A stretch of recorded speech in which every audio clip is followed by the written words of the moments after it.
கரூர் பக்கத்தில் தாவேக்க தலைவருடைய வாகனம் என்ட்ராயிருச்சு அப்படின்றத நம்ம பார்க்க முடியுது. ட்ரோன் காட்சியால் நம்ம பார்த்துட்ருக்கோம். அது வந்து ஒரு சந்திப்பு, அதாவது என்ஹெச்லேருந்து ஒரு ரோடு பிரியக்கூடிய ஒரு இடம். ஒரு ரவுண்டானா கூட கிடையாது, ஆனால் அந்த இடமே அந்த அளவுக்கு கூட்டத்தால் நிரம்பியிருக்கு. அவருடைய வாகனத்தை, அவருடைய அந்த பிரத்யேக பஸ்ஸை வழிமறித்து அங்கே இருக்கக்கூடியவங்க ரெண்டு பக்கமும் விஜயை பார்ப்பதற்காக அந்த வாகனத்தையே மறிச்சிருக்கக்கூடிய காட்சிகளை நம்ம பார்க்குறோம். அதனுடைய ட்ரோன் காட்சிகள் இது. இப்போது அங்கேருந்து வரக்கூடிய தகவல் என்ன அப்படின்னா, வேலுசாமிபுரத்துக்கு முன்னாடி மண்மங்கலம் அப்படின்ற இடத்துல ஃபுல் டிராஃபிக் ஜாம் ஆயிடுச்சு அப்படின்றதான் வரக்கூடிய தகவல். மண்மங்கலம் அப்படின்ற ஏரியா ஃபுல் டிராஃபிக் ஜாமாக இருக்குது. அதை தாண்டி தாவேக்கத்தலுடைய வாகனம் வரணும். கிட்டத்தட்ட 1 கிலோமீட்டருக்கு இந்த வாகனங்கள் ஊர்ந்து போது அநேகமாக நம்ம பார்த்துட்டு இருக்குது மண்மங்கலம் அப்படின்னு நினைக்கிறேன். ஏன்னா அவருடைய வாகனத்தை நம்மளும் ஃபாலோ பண்ணி அதனுடைய ட்ரோன் காட்சிகளை பிரத்யேகமாக தந்தி தொலைக்காட்சி உங்களுக்காக கொடுத்துட்ருக்கு. இன்னும் சில நிமிடங்களில் அவர் கரூர் நகருக்கு உள்ள என்ட்ராவார். அதுக்கப்புறமா அவர் அந்த ஸ்பாட்டுக்கு வந்து சேர, ஏன்னா காலையிலேருந்து தொண்டர்களுடைய உற்சாக வரவேற்பை ரெண்டு பக்கமும் பார்த்துட்டு அவர் வந்துட்டுருக்காரு. இதனால் 7 மணி கிட்டத்தட்ட விஜய் பேசுவதற்காயிரும் அப்படின்னு தெரியுது. கிட்டத்தட்ட 10 மணி நேரத்திற்கு மேலாக கரூரில் வேலுசாமிபுரத்தில் விஜய் வரவேற்பதற்காக பார்ப்பதற்காக தாவேக்கத்தவர்கள் காத்திருக்காங்க.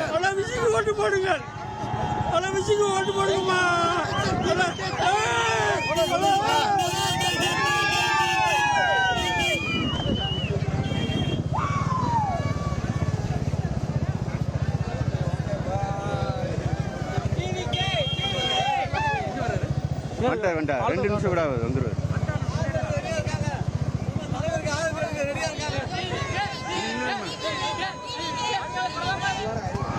யாருக்காக வெயிட் பண்றீங்க?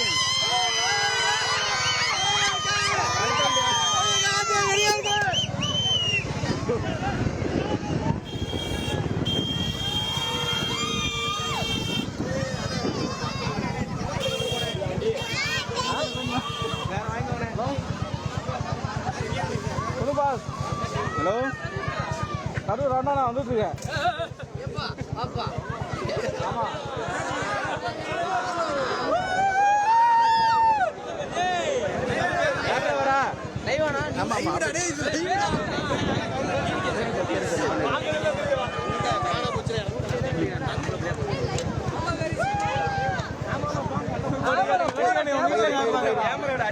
தம்பி பேசுறா, எதுடா வெயிட் பண்ற?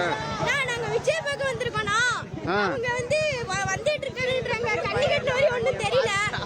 அங்க பார்த்தா வேனே தெரியுது. அது பார்க்க அது பார்க்க ஆம்புலன்ஸ் மாதிரி இருக்கு.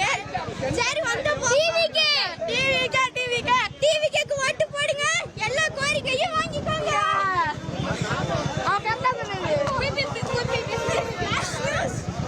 நீ சொல்லு, எதுக்கு வந்திருக்க?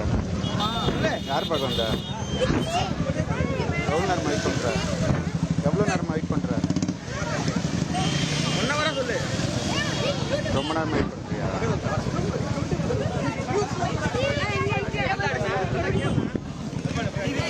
ரொம்ப பிடிக்குமா? எவ்வளோ பிடிக்கும்? ரொம்ப பிடிக்கும். உங்கள் ஓட்டு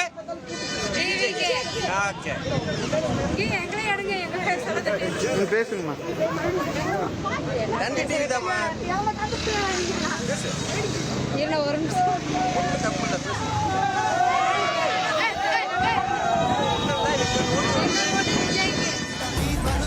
டிவிக்கே தான் நாங்கள் ஓட்டு போடுவோம். டிவிக்கே விஜய் அண்ணாவுக்கு எங்கள் ஓட்டு, எங்கள் உயிர் உள்ள வரைக்கும் நாங்கள் அவருக்கு தான் போடுவோம்.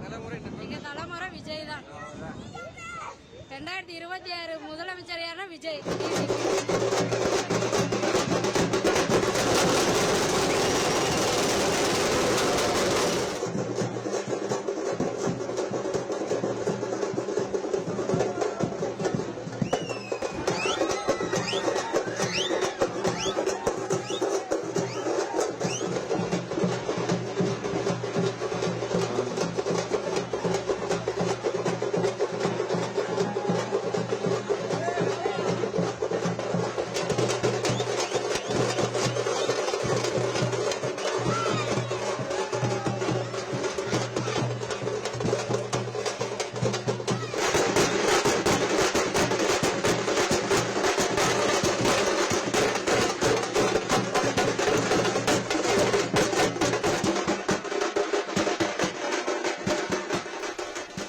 காட்சிகளை நம்ம பார்த்தோம்.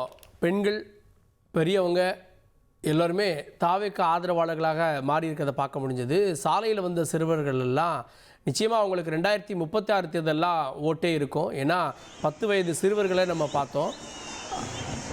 அதே நேரத்தில் இளைஞர்களும் வந்து வீட்டுக்கு மேலே கூரைகளில் ஆஸ்பெட்டாஸ் மேலே ஏறி அமர்ந்திருக்கிறத பார்க்குறோம்.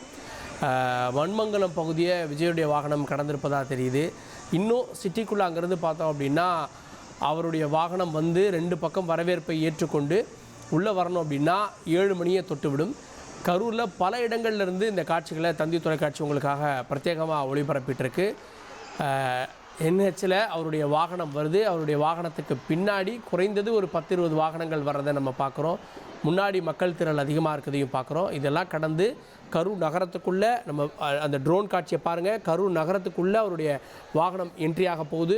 உற்சாகத்தில் காத்திருக்கக்கூடிய தாவேகாவினர் ஒருபுறம், சாலைகளுக்கு பக்கத்தில் அங்கெல்லாம் பக்கத்தில் இருக்கக்கூடிய வீட்டில் இருக்கக்கூடிய பொதுமக்கள்லாம் எந்த ஏற்பாடும் இல்லாமல் விஜய் வராராமே அப்படின்னு அவரை பார்க்குறதுக்கு வந்திருக்கக்கூடியவங்களும் நம்ம பார்க்க முடிகிறது.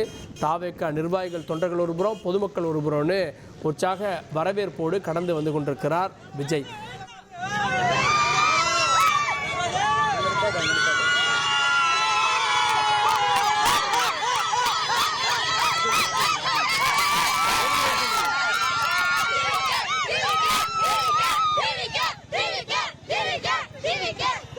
யாருக்கு வெயிட் பண்றீங்க?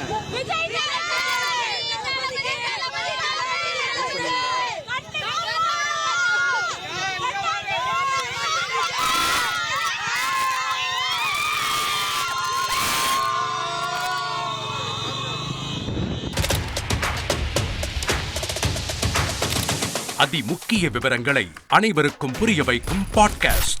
பொருளாதாரத்தை பல ட்ரில்லியன் ஆயுதங்களை கொள்முதல் செய்கிறது.